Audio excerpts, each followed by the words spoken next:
Radio， 欢迎收看莫宝龙新一期视频。今天我们来聊一聊 ESP 版本里面新增的升级。原始的9个种族，它们和5代一样，每一个兵种升级都可以2选1。但是在这里，升级思路还有中心思想和5代是不一样的。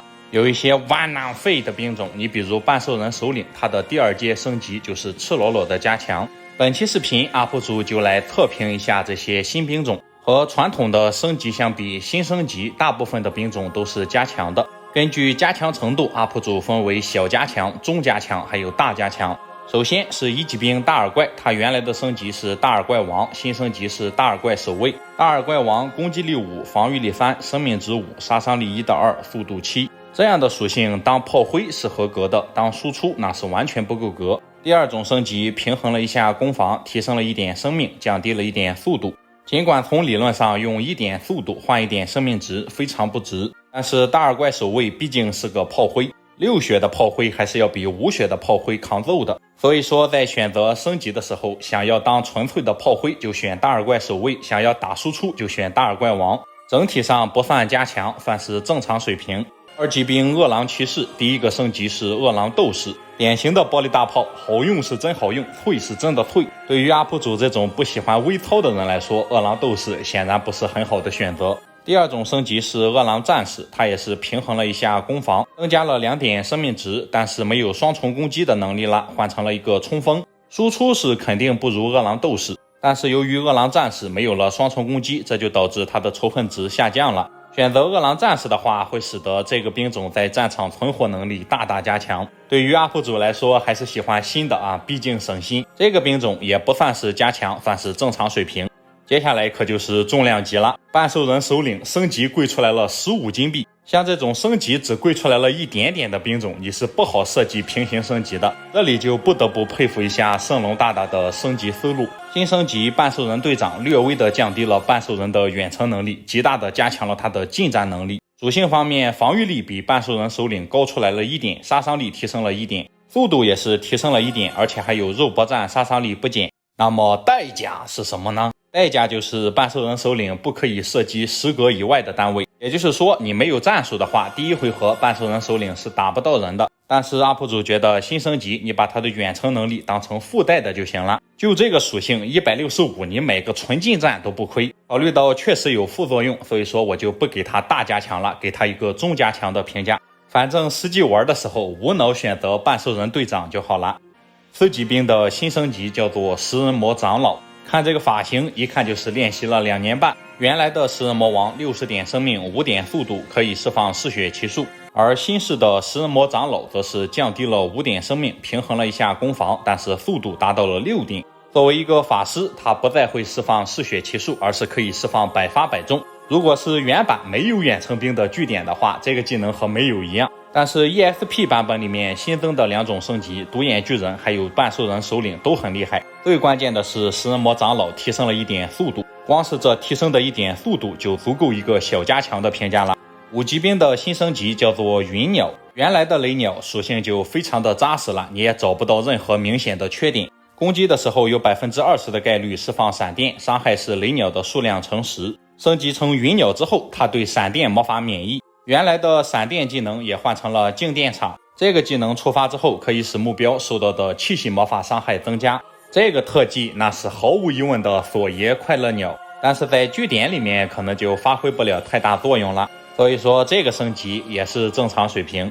独眼巨人的新升级叫做血统独眼巨人，几乎所有玩家都对独眼王卖1100金币表示摸不着头脑。升级多了2点攻击1点防御2点速度，攻击城墙由之前的1次变成了2次，但是贵出来了350金币，这就导致 UP 主在很长的一段时间都不会升级独眼王。新增的升级血统独眼，它就很值这1100金币了。他们近战攻击会给目标释放大难临头，同时他们投掷巨石造成的是 AOE 伤害，范围相当于马格的火球，同样也会误伤。尽管两者都是 AOE， 但是血统独眼作为一个6级兵，远程 AOE 的含金量是非常高的。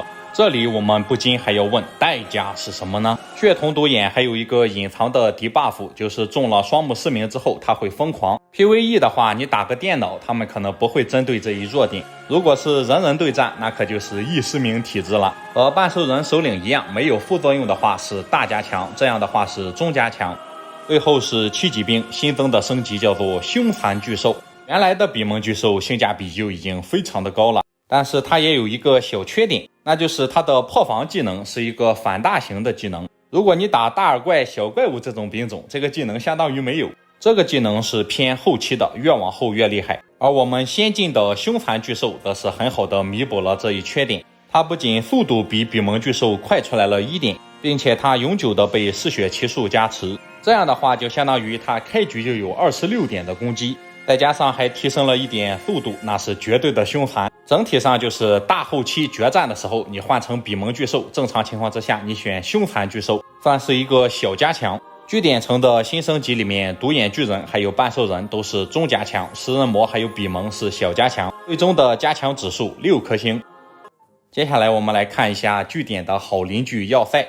要塞不同于据点，他们的兵种质量还是过关的，每一个兵种都没有像半兽人首领还有独眼王那种需要大加强的。1级兵豺狼人的新升级是豺狼人巫医，没升级之前的狼人倒是性价比不错，升级之后就掉链子了。而豺狼人巫医，我原以为他会释放疗伤，实际上人家并不会。属性方面平衡了一下攻防，但是呢平衡着就多出来一个沼泽陷阱的技能。释放这个技能之后，会在地图上增加一个流沙陷阱，前期分几个出去释放流沙陷阱还是不错的，但是前期是不会升级豺狼人的，算是一个小加强，小加强也算不上。2级兵蜥蜴勇士的新升级是蜥蜴潜伏者。蜥蜴勇士这边是一个妥妥的数值怪，没有特技，但是属性来凑。蜥蜴勇士最大的问题就是它的速度只有5点。新升级蜥蜴潜伏者通过降低了1点生命值，提升了1点速度。这一点速度意味着什么，我就不用多说了。掺杂个人情感的话，我甚至想给个中加强，但是毕竟只是提升了1点速度，战斗力没有质变，所以说还是小加强。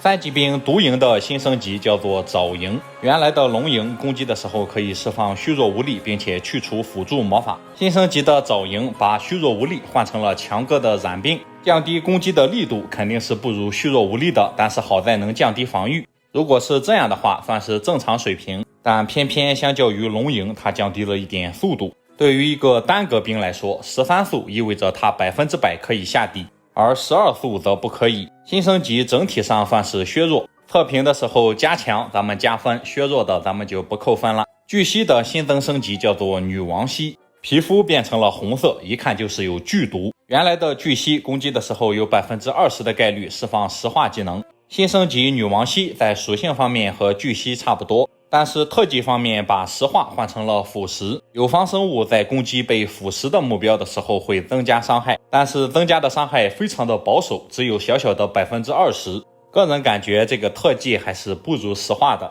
巨蜥这边评分也是正常水平。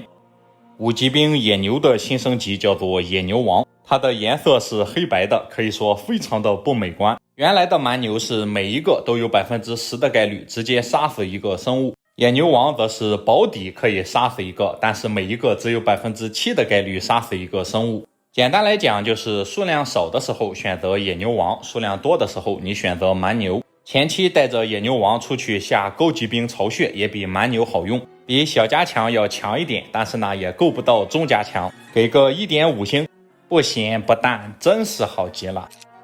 6级兵新增的升级叫做腐血飞龙，这一版本飞龙王也是加强了的，它之前的中毒概率只有20%，实在是太没排面，现在给改成了50%，这么高的概率甚至就值得你单独分出去一个飞龙王去中毒了。新升级降低了1点防御和2点最小杀伤，但是呢提升了1点速度。新的酸毒特技则是攻击目标的时候有一定概率使目标及其周围降低2点防御。腐血飞龙本身是免疫这个魔法的，但是这个魔法是不分敌我的，很容易误伤友军。说实话，这个技能我觉得不如50%触发的中毒。另外，腐血飞龙还有一个隐藏技能，就是布鲁菲德，也就是菲隆特亲自带队的时候，他获得再生能力。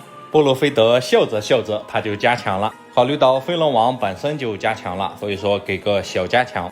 7级兵九头怪的新升级是深渊九头怪。原来的九头怪有一个最大的问题就是走得太慢，而且它的售价是3500，需要被加强一波。深渊九头怪没有增加花里胡哨的特技，通过降低一点防御，提升了一点速度，并且还增加了10点生命，平衡了一下杀伤力。简单来讲，就是通过降低了一点防御，换来了一点速度和10点生命值。设计这些新升级，本意就是让原来比较弱的兵种获得一定的加强。你像原来偏弱的半兽人、独眼王还有飞龙都加强了，而原本就很强的雷鸟、龙萤则是正常水平。这样的升级我觉得是不错的，毕竟有一些原版兵种他们没有任何的优点，就比如半兽人首领，这么一改的话，用过的都说好。综合来看，要塞这边豺狼人和蛮牛混起来算个中加强，洗衣工、飞龙、九头怪算是小加强，加强指数5颗星。这样数据不错的话，新兵种咱们会继续的评测。下一期视频咱们来聊一聊互为死敌的地下城和塔楼。视频的最后咱还有一段广告，可能有兄弟会说，哎呀，毛暴龙你咋把甲方的广告放到最后了呢？这样人都跑光了，哪还有人看呢？兄弟们，这广告放在最后可是甲方主动要求的，说是合作好几次了，每次都是混个眼熟，这次把广告放到最后也是希望给大家留下点印象。大家视频都看到这儿了，希望也能看到最后，支持一下完播率，也支持一下这样的甲方。这次的甲方是谁呢？没错，就是咱们合作了好几次的望舒心肩颈按摩仪。从22年末开始，前后合作也有5次了。他们家的按摩仪我也一直在用，后面也有推荐给朋友用。总的来说就是缓解肩颈酸痛，确实有用，尤其适合那些长期工作久坐的朋友。我做 UP 主也不是全职，平常学习学一天，空闲之余给兄弟们算上打素材剪辑4-5个小时的视频。说实话，肩颈这块压力还是比较大的，经常会觉着脖子很僵，最难受的时候还会失眠恶心，当然特别严重的时候用这按摩仪就不一定顶用了。背上一背按一圈，那还是相当之爽的，能明显感觉酸痛感缓解了好多，而且也不会耽误做其他事，背上一背该干啥干啥就很方便。所以像我一样平时有久坐习惯，肩颈容易不舒服的兄弟，非常推荐入手一台这个按摩仪。评论区领券仅需299即可入手，1年质保。另外他家还有一款359的，外观和机芯都有升级，质保3年，如果送人的话可以考虑这一款。总之希望大家都对自己好一些，有肩颈酸痛问题的兄弟真心推荐入手，评论区置顶领券即可。再次感谢本期甲方的赞助，也感谢大家能把视频看到最后，祝愿大家都能有一个轻松的肩颈。